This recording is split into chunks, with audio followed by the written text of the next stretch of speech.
We are Daily News. You can support us with the Super Thanks button below. The war in Ukraine pushed the Russian army into near collapse. According to the Ukrainian General Staff, more than 180,000 Russian soldiers have been eliminated in this battle. So far, it's estimated that there are 3 times that number of wounded Russian soldiers. All these heavy losses created the danger of the second wave of mobilization in the country. If you remember when Vladimir Putin tried to mobilize hundreds of thousands of his citizens to fight in his invasion of Ukraine, complete chaos, fear and anger echoed in Russia. Russia was going through one of the most difficult periods in its history. It's estimated that after the Russian invasion of Ukraine in 2022, a total of 900,000 Russian citizens and people living in Russia left Russia, including 300,000 by mid-March of the same year, 500,000 by the end of August, and an additional 400,000 at the beginning of October.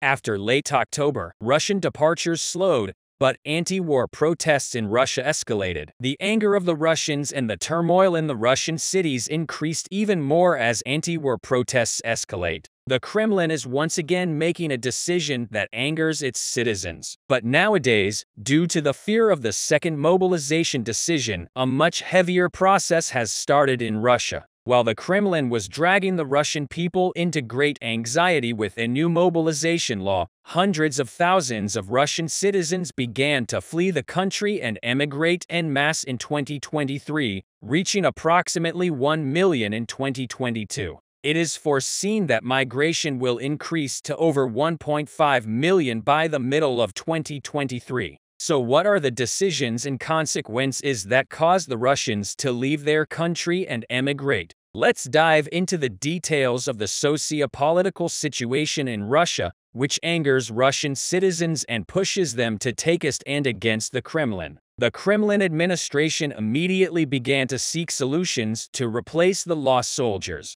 A striking decision came from the Russian leader, Vladimir Putin, in this regard. Recently, Russian leader Vladimir Putin made a shocking decision to stop his citizens trying to escape military service. Vladimir Putin signed the new law preventing desertion from the military. Deputies in the Russian Duma passed the law in both houses of parliament this week. This decision could have major implications for the Kremlin's war plans in Ukraine as it seeks to support Russian forces in anticipation of a Ukrainian counterattack. At a fundamental level, the new law makes it extremely difficult for mostly Russian men, but also Russian women with special skills to evade military service. However, it's already observed that hundreds of thousands of Russian citizens have started to leave the country in addition to 2022. Due to the socio-political effects of the war, the Russians use their only option to get out of this situation. As we mentioned, running away. In addition, the new law brought new applications. Until now, Russian conscripts had to personally go to a conscript's home or workplace to deliver a paper summons. This system will now be replaced by electronic notifications or emails sent through systems, including web portals that Russians use to pay their electricity bills, taxes, and other services. In this way, the Russian authorities will almost forcibly deport their own citizens to the front. The electronic notification will be binding from the moment the Moscow government approves the submission. In this way, the recruitment process will be much faster and the legal process of conscription will now depend on a single button. In Russia, those who do not immediately come to Russian recruitment offices will soon face a new set of restrictions on banking, property sales, and even access to a driver's license, provisions that prevent those fleeing the draft from selling or transferring property, prevent Russians who have fled abroad, in particular from turning their assets into cash. This will be a blow to free will because the views of Russian citizens who reject the war in Ukraine will no longer matter. In fact, there are millions of Russian citizens in Russia who oppose the Ukraine war. But this decision of President Vladimir Putin confronts Russian citizens with a war they don't want, albeit by force. The chances of Russian citizens objecting to the conscription decision are almost impossible. Prior to this reform, Those who refused a military service order faced up to 10 years in prison. Now, the penal sanctions in this regard are still very severe. Meanwhile, the Kremlin officials and lawmakers have made it clear that they view the law as a response to problems in implementing Putin's partial mobilization decree last fall, which called for 300,000 troops to fight in Ukraine. In other words, Putin started a secret mobilization in the country to replace the losses in the Russian army. In fact, this decision by the Russian leader provided reinforcements for the front line. But as we mentioned, it also forced hundreds of thousands of Russians to flee the country to be exempted from compulsory military service. Many anti-war Russian citizens fled service inside the country by changing their addresses or simply claiming they did not see the draft notice. Even now, all Russian borders are starting to move, just as they were at the time of mobilization. The reason for this is that the escapees in Russia still continue violently. Escapes have increased not only within the borders of Russia, but also in the Crimea. Hundreds of thousands of Russians who did not want to participate in the Ukrainian war fled without thinking of the end in order to establish a new order and avoid the effects of the war. As in the mobilization decision, yes, there are millions of Russian citizens who oppose this law, but many Kremlin and Putin supporters, that is, supporters of the new law, said it was time to close the loopholes that had caused some of the setbacks of last year's mobilization. These statements are seen as signs of a new era of chaos in Russia. But on this issue, the Kremlin insists that the new law by no means signals a second wave of mobilization for Ukraine, although some experts are skeptical whether the Moscow government should call on more Russians or fight will eventually become much clearer in the coming months, especially as Ukraine prepares to launch a counterattack to retake the occupied territories. In fact, in recent months, the Russian military has focused on recruiting volunteers and has offered contract soldiers much higher wages to fight in Ukraine. The Moscow administration has offered Russian citizens who want to fight a salary of $2,600 per month. This figure is a huge amount for Russians living in small towns or rural areas in Russia. However, the Moscow administration could not provide a sufficient number of soldiers to its army with full pay. Therefore, Putin has only one option left, and that is to force his citizens into war. Although the Kremlin administration has declared that this situation has nothing to do with mobilization, what is being done in Russia at the moment is just a mobilization. Russian authorities seem to be aware of how unpopular last year's mobilization move was. Nationwide protests and a series of public complaints about the conscripts' lack of equipment and training for the war began. Complaints that Russian citizens usually post in public videos actually made a lot of noise. After these reactions snowballed in Russia, President Putin began to admit that mistakes were made, albeit rare. However, the Moscow administration's decision to make such a decision not only causes an atmosphere of turmoil in the country, as everyone predicts, but also collapses the professional structure within the Russian army. But the only thing that Russian officials are focusing on right now is increasing the number of soldiers in the Russian army.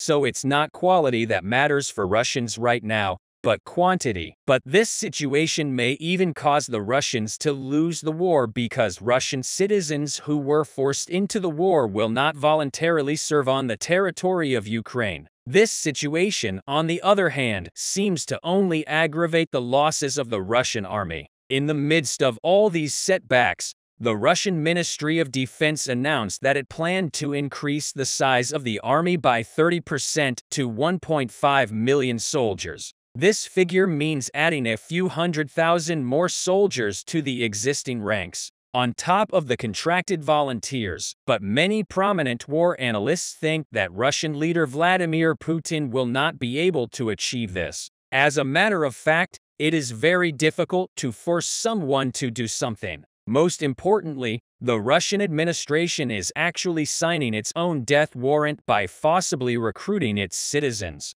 At present, the situation will worsen if Russian citizens face such a decision when they have no confidence in the government due to the Ukraine war. In short, Russian leader Vladimir Putin continues to play the cards in his hand, one by one. However, the cards in the hands of the Russian leader began to run out over time. Russia's return to the difficult days of the former Soviet era seems very close. The Ukrainian war took its place in the pages of history, not only as a land war, but also as a very comprehensive war, as an air and naval war. With the entry of the winter season, the intensity of the land attacks of both countries decreased. This was because the ground was muddy and it was difficult for war vehicles such as tanks and armored vehicles to advance on the ground. Instead, both countries relied on missile and UAV stockpiles. Russia, in particular, carried out missile attacks through its navy forces.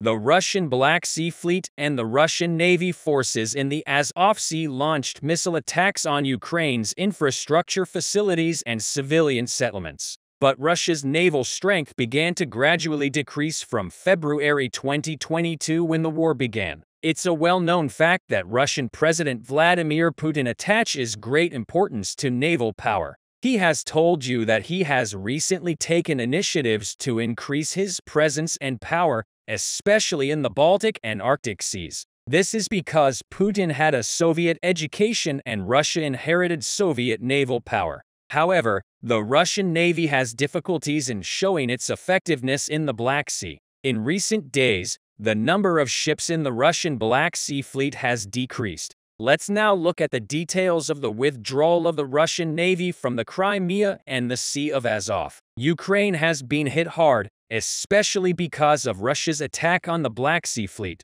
Infrastructure facilities were destroyed and civilian settlements suffered massive destruction. In order to cover this destruction and damage, the Ukrainian army embarked on a number of operations in order to end the presence of the Russian Navy in the Black Sea. Within these operations, 16 Russian ships, including the Russian flagship Moskva, were destroyed by the Ukrainian forces. Apart from these, 8 attack boats on the Dnipro River were also destroyed by the Russian forces. As of last weekend, 6 Russian warships remained in the Sea of Azov and the Black Sea. No missile carriers were detected among them. In particular, 5 Russian warships in the Black Sea and 1 in the Azov Sea are ready for battle. Russia had 17 warships, including the Black Sea and the Sea of Azov. The exact whereabouts of the other 11 ships is unclear. Some Ukrainian officials assume that these 11 ships are headed for the Georgian coast.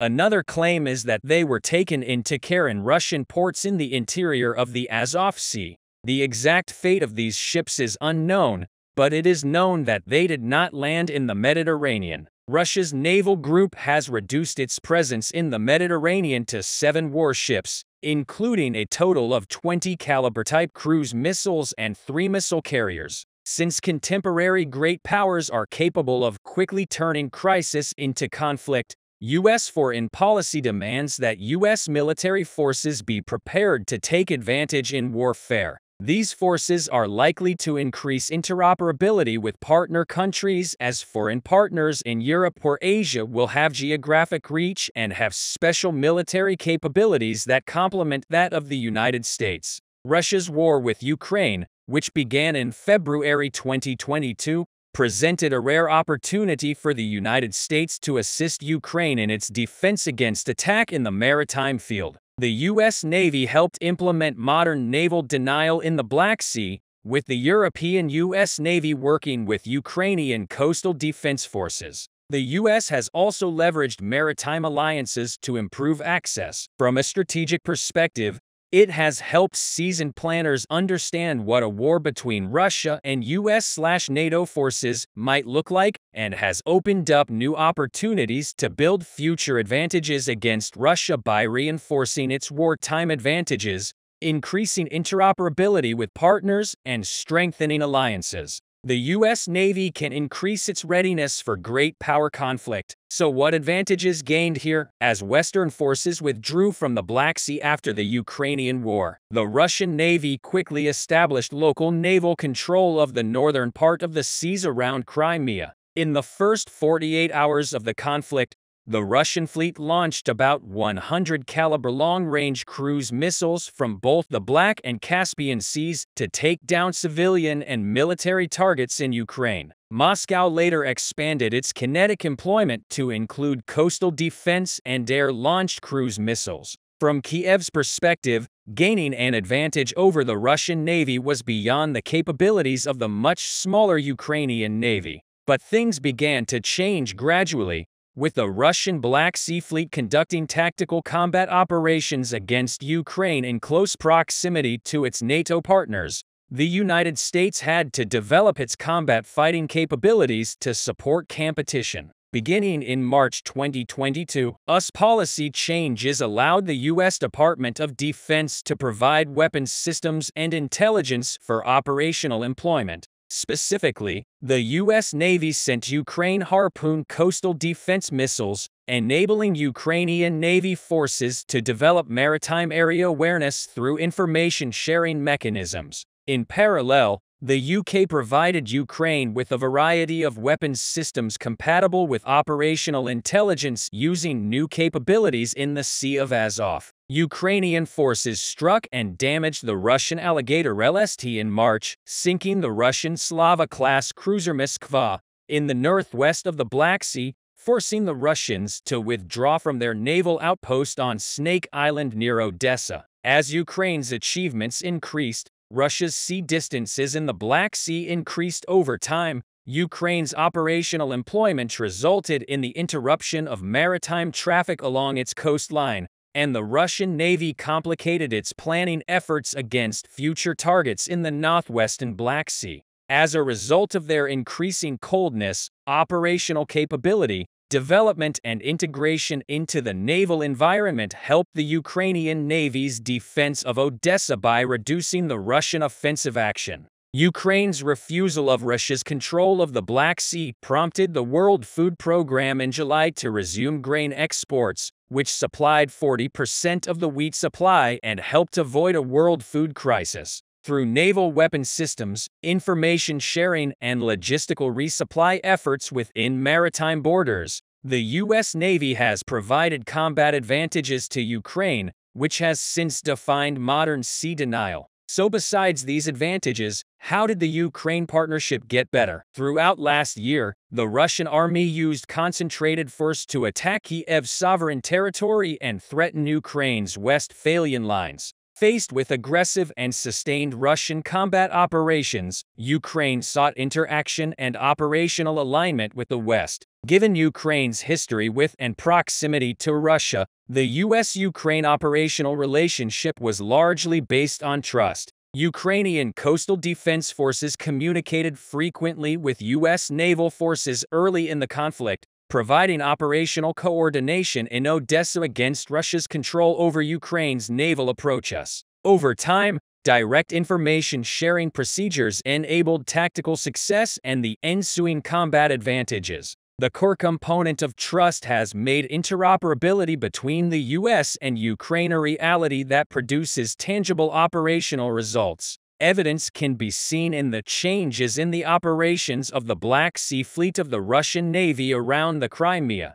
In addition, Ukraine directly allowed U.S. forces access to the Black Sea and gave direct naval warfare advantages over Ukraine's naval approach. After more than a year of war in Ukraine, Russia's Black Sea Fleet has been put on the defensive as U.S.-Ukrainian interoperability increased in volume and scope. NATO provided Ukraine with specific support that strengthened Western nations and mobilized the alliance, in particular from the beginning of the conflict until October 2022. More than 40 countries provided Ukraine with more than $97 billion in financial, humanitarian and military aid. While Russia's military aggression was designed to threaten Western dominance and weaken the foundations of the NATO alliance, it had the opposite effect. The interests of the West were quickly aligned and brought closer together over time. The U.S. Navy's success in giving its Ukrainian partners a war advantage teaches important lessons by activating the fire of partnership,